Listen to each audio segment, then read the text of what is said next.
mahema yawe Yesu namwe Bikira Mariya, umunyabyaha yadutwikiriza no kuduhisha, maze umwanzi agumya atsiratsirizwa mu kuzimu, maze ingoma yawe igere hose, kuko ibihe bihora bisibirana iteka.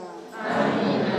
Umugisha abarimo kuva ku munsi mukuru w'amatayo basubira mu ngo zabo, umugisha bari hano, kandi umugisha buri wese waje, ndetse n'abaje kubaho bose ugumye kubamugisha, kandi buri wese ugumye gusitara, kandi buri wese agumye kurangamira aho azajya mu ngoma ya Data wa twese uri mu ijuru, kandi buri wese agumye kurangamira n'ibikorwa bizamujyanayo, kandi agumye buri wese guharanira guhabwa amanota menshi azamwambutsa amugeza mu gihugu cyawe Yesu, aho uzafungura amaso buri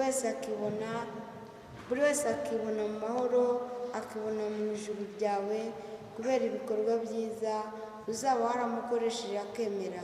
Nsaburiye rero buri wese uri aha kunyurwa n'ibyo umuha, kandi no kubona ibyiza ubaha, noneho no kugira intege nke mu bibi bakora, kugira ngo nibajya bajya gukora ibibi bajye babura imbaraga zo kubikora, ariko nibajya gukora ibyiza babone imbaraga zawe.